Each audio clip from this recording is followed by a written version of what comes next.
శ్రీ హనుమాను గురుదేవులు నాయద పలికిన సీతారామ కథ నే పలికద సీతారామ కథ. మంగళకరమౌ ముహూర్తమున యజ్ఞాశ్వమును వదలినారు. మంగళకరమౌ ముహూర్తమున యజ్ఞాశ్వమును వదలినారు. అశ్వరక్షణకు వెంట వెడలెను మహావీరుడు అంశుమంతుడు. అశ్వరక్షణకు వెంట వెడలెను మహావీరుడు అంశుమంతుడు. దేశములెన్నో అశ్వము తిరిగెను విజయవంతముగా మరలి వచ్చెను.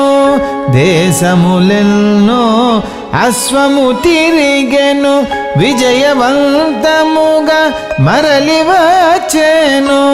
ధనుజాకృతిని దేవేంద్రుడే తెల్చి, ధనుజాకృతిని దేవేంద్రుడే తెల్చి యజ్ఞాశ్వమును అపహరించెను.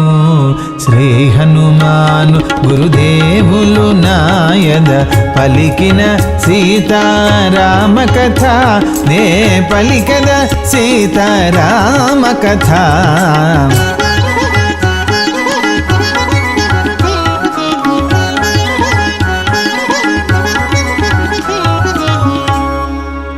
అరువదివేల సగర కుమారులు అశ్వము కొరకై వెదకసాగిరి. అరువదివేల సగర కుమారులు అశ్వము కొరకై వెదకసాగిరి. భూతలమంతను కలయజూచిరి యజ్ఞాశ్వము జాడ తెలియరైరి. భూతలమంతను కలయజూచిరి యజ్ఞాశ్వము జాడ తెలియరైరి. అంతట భూమిని త్రవ్వబూనిరి పాతాళము వరకు త్రవ్వజూచిరి. అంతట భూమిని త్రవ్వబూనిరి పాతాళము వరకు త్రవ్వజూచిరి. వారికెదురైన సర్వప్రాణులను, వారికెదురైన సర్వప్రాణులను సంహరించుచు లోతుకు సాగిరి. శ్రీ హనుమాను గురుదేవులు నాయద పలికిన సీతారామ కథ నే పలికద సీతారామ కథ.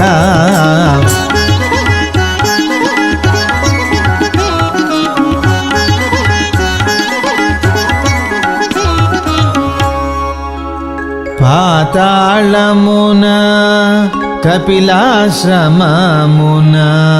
సగర కుమారులు హయమును గాంచిరి.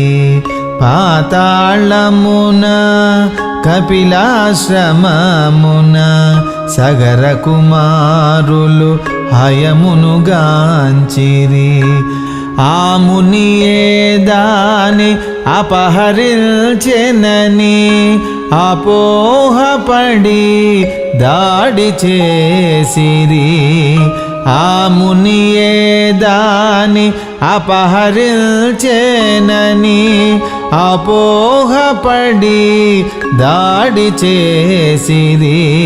కపిల మహాముని వారందరినీ హుంకరించెను రోషము బోని. కపిల మహాముని వారందరినీ హుంకరించెను రోషము బోని. 60,000 సగర కుమారులు 60,000 సగర కుమారులు నేలగూలిరి బూడిద పాలై. శ్రీ హనుమాను గురుదేవులు నాయద పలికిన సీతారామ కథ నే పలికద సీతారామ కథ.